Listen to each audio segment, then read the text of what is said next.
예수님의 제자들은 이 땅에서 가질 수 있는 최고의 스승을 가진 사람들이었습니다. 그 스승 밑에서, 그 스승이 누구죠? 예수님. 그 밑에서 3년을 배웠습니다. 배우기만 한 것이 아니라 생활을 했습니다. 삶의 방식을 배우고 가치관을 배우고 정말 최고의 것들로 그는 예수님께 배웠습니다.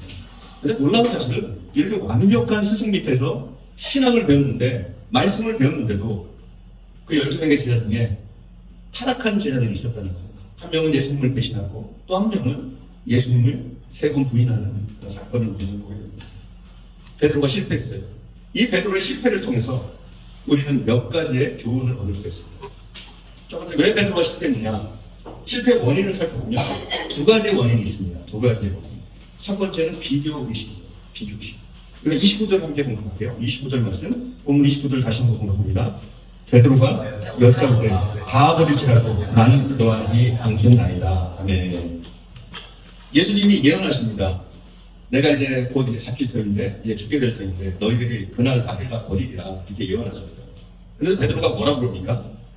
뭐라고 얘기해요? 다 버릴지라도. 그게 중요해요. 다 버릴지라도. 다른 사람은 버릴지라도 나는 안 버린다. 요한은 예수님을 버릴 수 있고, 안드레는 예수님을 버릴 수 있고, 야고보도 예수님을 버릴 수 있지만 나는 저들하고 다르다. 나는 절대로 버리지 않을 거다. 이렇게 말하고 있습니다. 무슨 뜻입니까? 선생님, 저는 달라요. 쟤들하고 비교하지 마세요. 사실 베드로야말로 비교하고 있는 거예요. 그렇게 말하면 괜찮잖아요. 예수님, 저는 안 버릴 거예요. 그러면 될 텐데 쟤들은 버려도 이게 문제가 돼요. 베드로는 꼭 다른 사람을 물고 늘어집니다. 이게 비교의식에서 비롯된 거예요. 이 비교의식이 많은 사람들에게 실패의 아픔을 갖게 합니다. 베드로가 한 번만 그런 게 아니에요. 예수님께서 베드로에게 부활하신 다음에 나타나십니다. 그리고 베드로에게 이렇게 말씀하시죠. 베드로야, 네가 나를 사랑하느냐? 물으셔요. 베드로가 뭐라고 해요? 주께서 나를 사랑하는 줄 아시나이다. 이렇게 3번을 얘기해요. 그리고 나서 예수님 말씀하셔요. 베드로가 어떤 죽음을 죽을 건지. 베드로야, 네가 마지막 죽을 때는 영광스럽게 죽을 것이다. 이렇게 얘기해요. 그러니까 죽는다 이거, 영광스럽게 죽을 것이다 얘기해요. 그때 마침 요한이 바로 옆에 있었어요. 그랬더니 베드로가 예수님의 그 말에 뭐라고 그러냐? 예수님, 쟤는 어떻게 돼요? 이렇게 묻습니다. 요한은 어떻게 되나요? 이렇게 물어요. 그게 뭐냐면 비교의식을 계속 가지고 있던 거예요. 어쩌면 요한에 대한 열등감이 있었는지 몰라요. 항상 요한에게 그래요. 요한과 자기를 비교하는 거예요. 계속. 그러면서 요한 쟤는 어떻게 될까요? 그랬더니 예수님, 네가 할 거 아니다. 그건 네가 할 거 아니다. 이렇게 얘기를 해요. 그래요. 이 비교의식이 사람을 희한하게 만들어갑니다. 물론 비교의식에 자유로운 사람은 별로 없어요. 여러분 비교 안 하십니까? 여러분도 모르게 비교하게 돼요. 저 집은, 저 집 남편은, 저 집안은, 저 사람들은. 이렇게 우리는 자꾸 비교를 하게 돼요. 근데 이 비교의식을 극복하는 의지가 우리에게 있어요. 이걸 극복해야지 우리가 건강한 삶을, 크리스찬다운 삶을 살 수가 있는 겁니다. 만약 우리가 비교의식에서 해결하지 못하면 이 비교의식 때문에 끊임없이 좌절스럽고 짜증스럽고 피곤하고 스트레스가 우리를 계속해서 압박해오는 그런 삶을 살게 됩니다. 여러분 비교하지 마세요. 왜냐하면 비교하면 피곤할 뿐이에요. 왜냐하면 이 세상에는 나보다 잘난 사람이 있어요. 공감을 안 하시네요. 나보다 잘난 사람이 있다. 적어도 나보다 공부를 잘하는 사람도 있고, 나보다 예술적인 감각이 뛰어나서 연주를 잘하고 그림을 잘 그리는 사람도 있을 수 있고, 나보다 똑똑한 사람도 있어요. 아무리 내가 부자라고 할지라도 나보다 부유한 사람이 있고, 내가 재능이 좀 있다고 할지라도 나보다 재능이 많은 사람이 있습니다. 만약 우리가 비교하며 살면 우리는 참 불편한 삶을 살게 됩니다. 비교의식에 사로잡히면 우리가 비참한 감정을 갖게 되고, 사실은 나의 가능성, 나의 실력을 발휘하지 못하는 경우가 많습니다.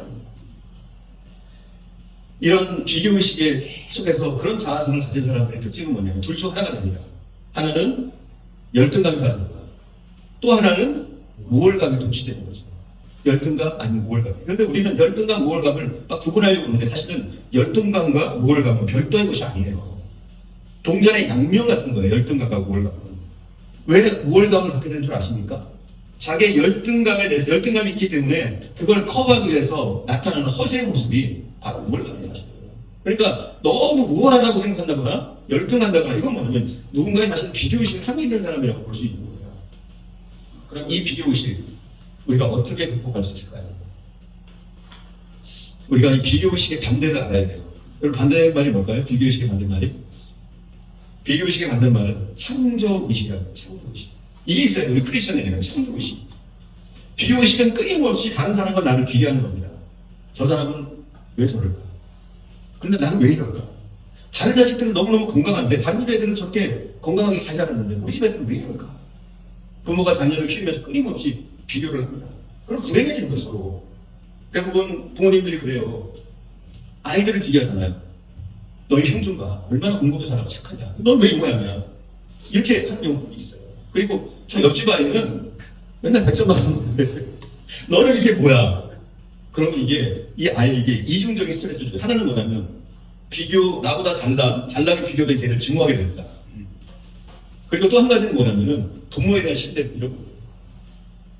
이게 참 나쁜 거예요. 여러분 은근히 비교하는데 아무렇지도 않게 비교하는데 이 비교한다는 게 어마어마하게 나쁜 결과를 초래합니다. 그래서 이 자녀는 부모에게 대한 섭섭한 감정이 그 밑바닥에 깔려있고 상대를 비교하는 그 감정이 계속적으로 우리 지배하게 됩니다. 그러니 어떻게 잘 살 수가 있겠어요? 그럼 창조의식이라는 건 뭡니까? 뭐가 창조의식이에요? 하나님이 나는 나답게 지으셨다. 나는 특별한 존재다. 이건 뭘 갖고 달라요? 진짜니까. 하나님은 나를 특별하게 주셨어요. 나를 나답게 주셨어요. 여러분 한번 살펴보세요. 여러분랑 같은 사람 봤어요? 평생 살면서? 여러분하고 얼굴이 같다. 심지어 쌍둥이도 달라요. 쌍둥이도 자세히 보면은 달라요. 얼굴도 좀 다르고요. 성격도 다르고요. 다릅니다. 이게. 나하고 똑같은 사람은 이 땅에 존재하지 않는다. 그러니 우리가 얼마나 희한한 작품이에요. 얼마나 최고의 작품입니까? 나는 나로서 최고예요. 그런 의식을 우리는 가지고 살아야 돼요. 나는 독특하다. 다른 사람과 다르다. 그러니 나는 이렇게 사는 거 내가 나의 최소의 기자님을 살아야 돼요. 만족이죠. 이거는 뭘까 이거하고 또 다른 거예요. 하나님이 나를 나대로 주셨다. 이런 마음을 갖는 거예요. 이런 자신감. 우리가 다 다르게 생겼어요. 그 말은 뭐냐면 우리가 살아가야 될 길이 다 다르다는 거예요.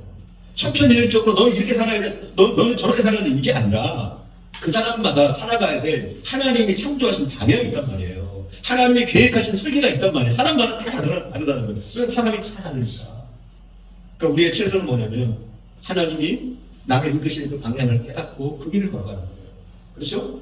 네. 사람마다 다 다르게 해주셨으니까 사람마다 다 독특하게 해주셨으니까 우리는 하나님의 설계대로 따라가면 이 창조의식대로 살면 우리는 자신감을 가지고 복된 인생을 또 성취감이 높은 인생을 우리가 살 수가 있는 인생이에요. 그리고 여러분 분명히 기억하세요. 나하고 똑같은 존재는 하나도 없다. 나는 나다. 이런 정신.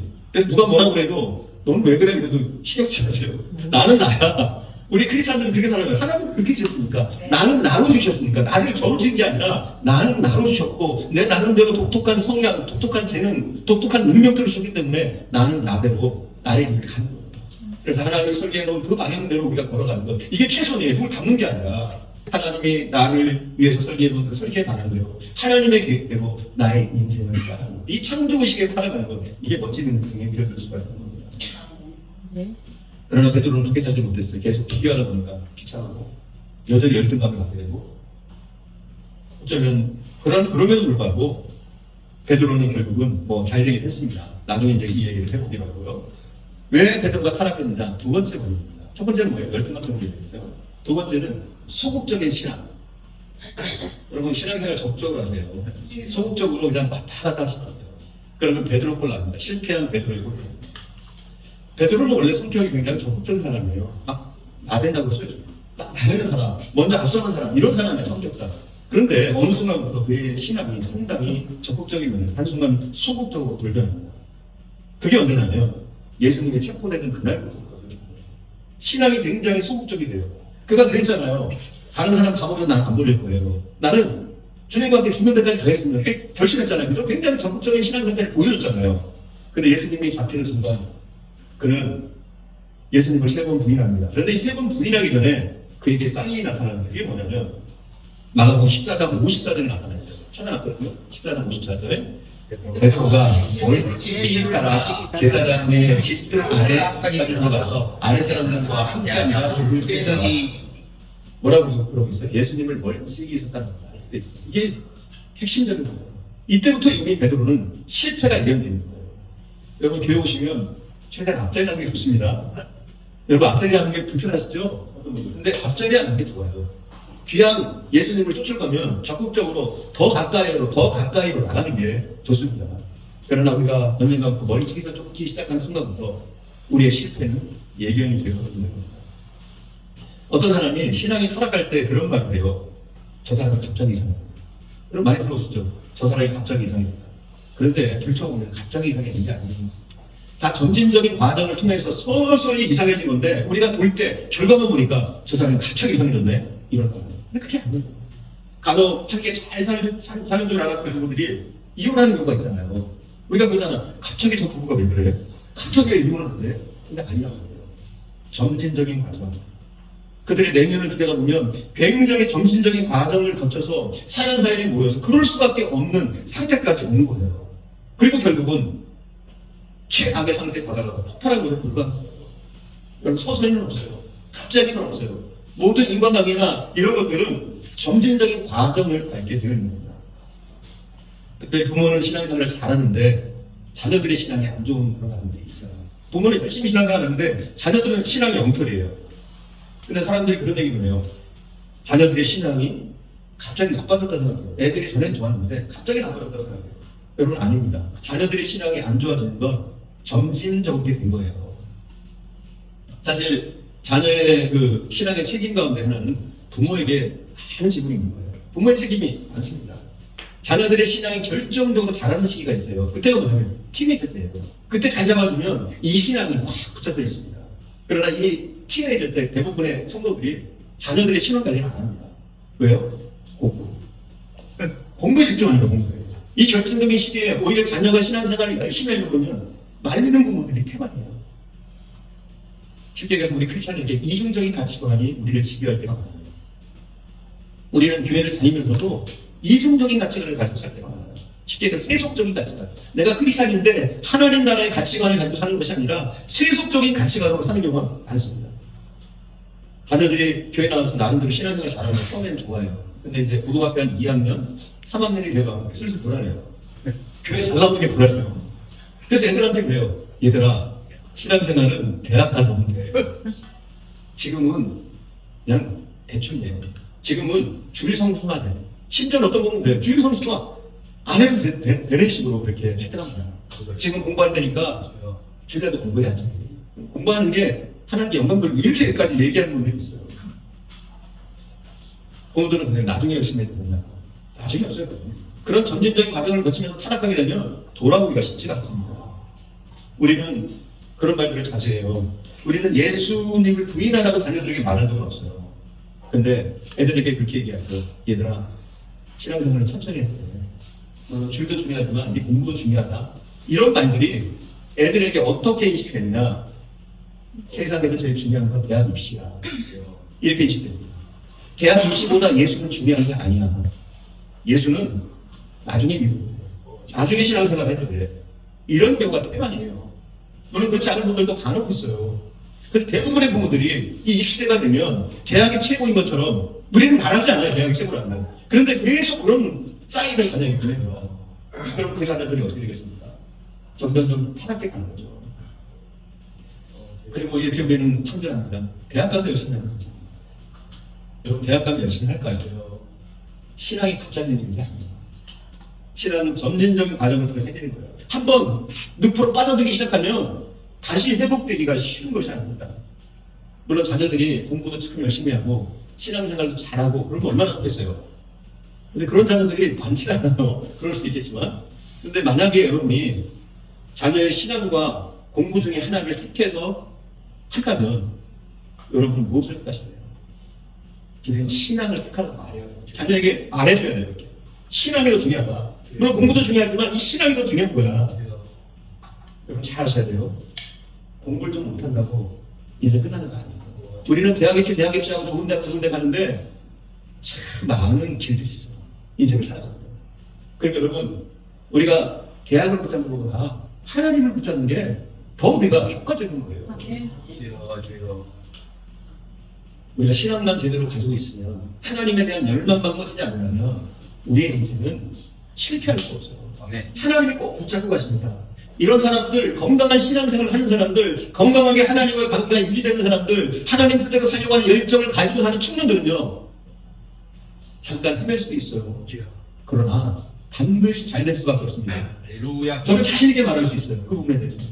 우리가 자녀들에게 믿음만 믿지 않고 하면 그들이 믿음을 지킬 수 있게 한다면 지금은 좀 애가 이상한 것 같고 지금은 별명이 없어 보이는 것 같아서 하나님이 그런 아이를 지켜주십니다. 근데 대부분의 부모들이 신앙을 희생하는 거예요. 자, 한번 예를 들어봅시다. 신앙을 버리고 자식이 좋은 대학에 들어갔어요. 그리고 좋은 직업을 가졌어요. 평생 나름대로 세상에서는 잘 나가게 살았어요. 근데 이 자녀가 예수를 모른 채 부인한 채 이 땅을 떠났다. 한번 상상해보세요. 이것처럼 불행한 게 뭐 있어요? 내 자식이 예수 믿지 않고 죽었다. 이것만큼 불행한 게 없느냐 말이에요. 비참하잖아요, 여러분. 이해가 안 되세요? 굉장히 비참한 거예요, 이게. 내 자녀가 예수를 믿지 않고 죽었다. 이건 엄청나게 비참한 거예요. 근데 우리는 이 심각성을 잘 몰라요. 잘 사는 거예요. 뭐가 잘 사는 거예요? 돈 좀 있고 좋은 직업 가지면 살면 잘 사는 거예요? 그건 잘 사는 게 아니에요, 여러분. 저는 그런 기회를 드리고 싶어요. 돼지가 도살장에 가기 전에 좋은 것들을 먹입니다. 더 통통하게 살줄로. 그거밖에 안 되는 거예요. 만약 내 자녀가, 내 주변의 사람이 세상에서 잘 살고 똥덩어리로 산다고 해도 그가 예수를 모른다면 어느 날 돼지 잡는 날 죽임을 당하는 그 돼지의 불만이 있는 거예요. 비유하자면. 그렇잖아요, 여러분. 우리가 예수 믿지 않으면 그 인생으로, 그건 파괴된 인생 아니에요. 실패한 인생 아니에요. 그러니까 여러분 자녀들을 키우시면 지금 자녀들을 위해서 이 신앙이 얼마나 중요한지를 강조하셔야 돼요. 공부도 중요하지만 신앙생활을 버리면 절대 안 된다. 이렇게 신앙이 먼저라는 걸 알려주셔야 돼요. 물론 공부도 중요하죠. 학생때. 그렇지만 이 신앙을 정보에 붙잡고 있는 아이들은 못할 수가 없어요. 못 될 수가 없어요. 여러분의 자녀들의 마음속에 예수를 향한 사랑, 이 갈망, 열정 이런 것에 대해서 정리해주세요. 너 진짜 훌륭하다. 너 내 딸이지만 진짜 멋있다. 이렇게 열정을 정리해주고 우리 자녀들의 신앙을 칭찬해주세요. 우리 그러잖아요. 공부 좀 잘하면 잘했어. 잘했어. 필요한 게 뭐야? 이러잖아요. 근데 우리는 자녀의 신앙을 칭찬하지 않아요. 그게 필요해요. 격려해주고. 힘들지만 이게 맞아. 이 길을 가는 게 맞아. 이렇게 부모가 격려해주고 신앙에 대한 칭찬해주는 이 아이는 절대 실패할 수 없는 아이예요. 그러나 살살에 나중에 이게 뭐냐면 멀찍이서 쫓는 거예요. 베드로의 실패의 과정을 겪게 되는 거예요. 멀찍이서 실패하는 거죠. 불보듯 뻔한 거예요, 실패가. 자, 베드로는 회복했어요. 어떻게 회복했을까요? 어떻게 베드로는 회복할 수 있을까요? 물론 은혜예요. 주님의 은혜지만 우리는 굳이 살펴보자면 두 가지 원인을 들 수 있어요. 그거 회복할 수 있어요. 첫 번째는 말씀이에요. 베드로에게 그래도 말씀이 있었어요. 3년 동안 예수님께 배웠던 말씀이 있었고 예수님과 도고도덕하면서 계속 배웠던 그 말씀이 그의 가슴판에 새겨져 있었어요. 마가복음 14장 70절에 보니까 14장 70절에 보니까 이렇게 말하고 있어요. 우리 함께 봅시다. 자기 곧 두 번째 울더라. 이에 베드로가 예수께서 자기에게 하신 말씀 곧 다리 두 번 울기 전에 내가 세 번 말을 듣느냐 확신이 기억되어 그 일을 생각하고 울었더라. 뭐가 기억됐어요? 주님이 했던 말씀. 예수님이 했던 그 말씀이 그 순간 그가 최고로 타락한 절정에 이르렀던 그 순간에 그 말씀이 그를 붙잡아준 거예요. 만약에 이 말씀이 없다면 어쩌면 베드로도 다른 자처럼 됐어요. 다른 자가 어떻게 됩니까? 스스로 목을 매서 죽죠. 그러나 베드로는 이 말씀이 있었기 때문에 그가 최고로 타락한 절정의 순간에 이 말씀을 붙잡고 다시 일어나게 된 것이죠. 우리 그리스도인 부모들이 자녀들에게 해줄 수 있는 건 최고의 선물은 말씀이라고 생각해요. 그래서 교회에 와서 말씀을 듣게 하고 또 말씀을 읽는 습관을 좀 들일 수 있도록 하고 또 읽어주든지 또 암송을 하든지 이렇게 해서 계속 말씀을 좀 가까이 하게 하는 것, 우리 자녀들에게 말씀을 심는 것 너무너무 중요합니다. 여러분, 말씀이 굉장히 중요해요. 능력이에요. 우리는 말씀이 얼마나 능력인지 몰라요. 그런데 결정적인 순간에 이 말씀이 우리의 능력이 돼서 우리를 붙잡아주는 거예요. 우리의 삶을 붙잡아주는 거예요.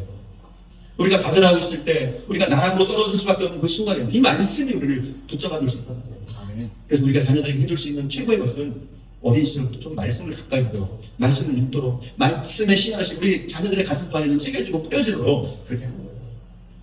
처음에는 이게 보이지 않을 수 있어요. 이 씨앗이 자라는지 안 자라는지. 근데 우리가 10년을 넘으면 이 말씀이 이 우리 자녀들의 인생을 붙잡아주고 이끌어줍니다. 그래서 결정적인 순간 다시 일어설 수 있게 하고 회복시켜주는 능력이 이 말씀 가운데 있는 겁니다. 우리 자녀들이 말씀을 붙잡고 살다가도 타락할 수 있어요. 잘하죠. 애들이 신앙생활 잘한다고 타락하지 않느냐. 신앙생활 잘하고 있다가도 어느 순간 타락할 수 있습니다. 왜냐면 가만히 안 놔두거든, 사람이. 그러나 타락할 수 있지만, 잘못된 길로 잠깐 갈 수도 있지만, 그러나 이 말씀이 가슴판에 새겨져 있는 한 절대로 잘못되지 않습니다. 절대. 이 말씀이 승리하게 합니다. 우리 자녀를 붙잡아주고 우리 자녀로 정말 주님의 뜻 안에 살 수 있도록 이 말씀이 도와주십니다. 그래서 우리가 자녀들에게 말씀을 심는 것, 말씀을 가까이게 하는 것, 이게 중요합니다. 두 번째 베드로의 실패 원인, 실패해서 일어날 수 있었던 그 원인 중에 하나가 뭐냐면 기도가 있었어요. 기도. 이게 중요한 거예요. 중요한 거. 오늘 본문과 같은 내용을 다루고 있는 누가복음 22장 보면, 자, 22장 31절을 우리가 본문 가면 같은 내용을 다루고 있는 거예요. 자, 31절을 시몬아, 보라 사탄이 너를 밀가루로 깨려고 노수하였으나, 예수님 이렇게 말씀하시는 거예요. 시몬이 뭐예요? 베드로죠. 베드로에게 이렇게 말씀하시는 거예요. 베드로야, 사단이 너를 공격하고 있어. 너를 내달라고 계속 요구하고 있어. 너를 공격하고 있는데 시몬아, 걱정하지 마. 이러고 22장 32절입니다. 바로 그 다음 절 함께 보면 가겠습니다. 그러나 내가 너를 위하여 내 믿음이 떨어지지 않기를 기도하였노니 너는 우리 꿈에 내 영혼을 듣게 하라. 네. 예수님이 뭐 했어요? 베드로를 위해서 기도했어요. 베드로에게 엄청난 시험이 오고 고난이 오겠지만, 베드로야, 그러나 내가 너를 위해서 기도한다. 내가 기도하기 때문에 너는 반드시 일어날 거야. 너는 돌이키게 될 거야. 다시 일어나게 될 거야. 그리고 너는 형제들을 세우는 사람이 될 거야. 이렇게 주님이 말씀하십니다. 주님은 베드로가 일시적으로 타락할 것을 아셨습니다. 그러나 그에 대한 기대를 적었지 않았어요. 그리고 기도하겠다고 말씀하십니다. 내가 기도하면 결국은 너는 다시 일어날 거야. 실패할 수 있어. 그러나 다시 일어날 거야. 우리 자녀들은 마찬가지입니다. 살아가다 보면 우리 자녀들이 실패할 때 있어요. 오히려 저는 승승장구하는 게 좋지 않다고 생각하는 사람이에요. 자녀들 실패도 맛보고 아픔도 좀 맛보고 그러면 성숙하고 그러면 주님의 은혜를 깨닫게 되는 거거든요. 그래서 실패도 결코 나쁜 건 아니에요. 주님 안에서. 그러나 우리 부모가 할 일이 있어요. 부모들이 자녀들을 위해서 기도해야 해요. 부모들의 중보 기도가 얼마나 중요한지 몰라요. 여러분, 우리가 자녀들을 키우다 보면 어떤 순간 내 힘이 미치지 못하는 경우가 있어요. 자녀들에게. 내가 아무리 말해도 아무리 혼내도 부모의 말이 더 이상 들리지 않고 먹히지 않는 순간이 와요. 그러나 그때도 우리는 기도할 수 있습니다. 사실 우리가 말로 꾸중하고 뭘 얘기하고 하는 것보다 더 중요한 게 뭐냐면 무릎 꿇고 간절히 하나님께 맡기면서 기도하는 거예요. 중보의 기도로, 자녀를 위한 중보의 기도로 우리가 어떻게 됩니까? 이게 너무 중요해요. 그럼 하나님이 나 대신 보십니다. 내가 붙잡을 수 없었던 자녀의 마음을 붙잡으시고, 내가 할 수 없었던 자녀의 길을 열어주시고, 자녀를 붙잡아주시고, 이렇게 부모가 기도하는 자녀는 절대로 망하지 않습니다. 한순간 타락할 수 있고, 정말 타락해서 이게 언제 애가 돌아와? 그럴 때가 있을 수 있어요. 그러나 부모가 기도하면 반드시 돌아가고 하나님이 멋있게 오시는 자녀죠. 기도하세요, 여러분. 여러분의 자녀를 위해서 하나님께서 위대한 계획을 가지고 계십니다. 그리고 우리가 기도하면, 중보 기도하면 하나님이 우리 자녀를 통해서 그 하나님의 계획을 이룰 수 있도록 도우시는 줄 믿습니다. 기도하는 부모라면 좀 지켜봐 주세요. 너무 실망하지 말고. 여러분이 부모님으로서, 부모로서 자녀에 대한 사랑을 멈추면 안 돼요. 자녀에 대한 기대를 절대로 멈추면 안 돼요. 어느 순간에도. 우리가 볼 때 쟤는 틀렸어 하는 순간이 오더라도 여전히 기대를 갖는 거예요. 우리 주님처럼. 베드로가 3번을 부인해도 여전히 주님은 베드로에 대한 기대를 저버리지 않습니다. 이것처럼 우리도 마찬가지예요. 부모로서 기도하면서 우리가 중요하게 해야 될 것은 여러분이 계속 자녀에게 함께 해준다는 거예요. 자녀를 바라봐 준다는 거. 이게 중요해요. 여러분, 자녀들을 바라볼 때 어떻게 바라보시나요? 흘리면서 이렇게 바라보시는 거죠. 따뜻한 미소로 항상 바라봐주세요. 어떤 순간에는 나 이해해. 너 잘 될 거야. 기도하면서 자신감 어린 눈빛을 좀 봐주셔야지. 이러면서 흘리면서 이러면 이게 좋을 수가 없는 거예요. 우리가 누가복음 22장 61절 볼까요? 누가복음 22장 61절 보겠습니다. 주께서 일으켜 베드로를 부시니 베드로가 제 말씀 곧 다 불리되 내가 3번 나를 부인하려 하시니 생각나서. 자, 베드로가 3번 부인하는 순간 예수님이 베드로를 딱 보셨어요. 어떻게 보셨을까요? 째려보셨을까요? 왜 그랬어? 이렇게 하셨을까요? 아니에요. 그 따뜻한 눈빛, 여전히 기대를 저버리지 않는 그 눈빛에 베드로는 변합니다. 여러분, 자녀에게도 마찬가지입니다. 변함없는 시선으로 자녀를 바라봐주세요. 때로는 실망스러운 날이 오고 제가 도대체 뭐 하려고 저러나 그런 순간이 올 수가 있어요. 그러나 우리가 중보기도하고 우리 자녀들을 여전히 바라보면서 자녀들에 대한 기대, 하나님의 계획을 믿으면서 우리 자녀 곁에서 지켜봐 주는 거예요. 지켜봐 주는 거예요. 이게 굉장히 중요한 거예요. 자녀들을 지켜봐 주는 거예요. 자녀 것이다. 하나님이 축복하실 것이다. 이걸 믿고 지켜봐 주는 거예요. 이 지켜봄, 이게 너무나 중요한 겁니다. 유명한 실존주의 작가 버트 까미라는 사람이 있어요. 여러분 아세요? 그 까미를 다 알고. 이분이 노벨상을 수상했는데, 노벨상을 수상한 작가인데, 어느 날 한 기자가 질문을 던졌어요. 선생님은 세계에서 가장 훌륭한 노벨상을 수상하셨는데, 선생님이 이렇게 되기까지 선생님의 인생을 깃들어온 것을 무엇입니까? 이렇게 물었어요. 어떻게 당신의 인생을 이렇게 붙잡아서 이런 위대한 분이 되겠습니까? 물어보거든요. 그때 까미가 서슴지 않고 이렇게 됐어요. 그것은 제 어머니 때문입니다. 나는 내 어머니 때문에 여기까지 왔습니다. 이렇게 얘기했어요. 그럼 그 어머니가 어떤 분이었을까요? 까미는 원래 알제리 태생이라고 해요. 아프리카 지역에 있는 알제리. 아프리카 지역에 있는 아랍계 나라라고 볼 수 있어요. 지역은 아프리카지만 그는 생후 한 달 만에 아버지가 돌아가셨어요. 그가 한 달 됐을 때 아버지가 호르몬이가 평생을 키웠습니다. 여자 혼자 그 시대에 산다는 게 얼마나 힘들었을까요? 그래서 어머니는 별일을 다 했어요. 행상도 하고 가정부 일을 하고 굳은 일을 다 했어요. 거기다 그 어머니는 청각 장애인이 있어요. 말을 못해요. 청각 장애인이 말을 못해요. 잘 듣지도 못하고 말을 할 수 없어요. 대화가 안 돼요. 근데 이 까미가 20살이 됐을 때 이제 프랑스 파리로 유학을 가게 돼요. 프랑스 파리로. 그때 어머니가 까미에게, 물론 언어가 안 되니까 수화나 이런 걸 느끼죠. 어머니가 까미에게 말합니다. 이렇게 말하더래요. 사랑하는 아들아, 내가 너를 지켜볼 거야. 사랑하는 아들아, 내가 언제까지고 너를 지켜볼 거야. 이러더래요. 그리고 이 말을 잊지 못합니다. 그래서 엄마가 나를 지켜보고 있다. 엄마가 나를 바라보고 있다. 이것을 믿으면서 살다 보니까 그는 노벨상을 수상하는 위대한 작가가 되었습니다. 여러분, 우리 부모가 할 수 있는 최고의 것은 저는 그렇게 봐요. 지금 자녀를 바라봐주고 어떻게 해요? 따뜻한 눈빛으로 바라봐주고 흘리는 눈빛이 아니라 실망의 눈빛이 아니라 따뜻한 눈빛으로 바라보는 일이 필요해요. 특별히 자녀들에게 시선을 떼지 마세요. 여러분, 성경은 그렇게 얘기해요. 자녀들이 우리의 기업이에요. 여러분이 사업보다 여러분이 가진 직업보다 더 중요한 게 우리의 자녀라는 거예요. 그래서 자녀에게 시선을 떼지 마세요. 그리고 우리 자녀들을 위해서 기도해 주시고 늘 여러분이 자녀에 대한 기대를 가지고 그 자녀들을 위해서 기도하시고 살아가주세요.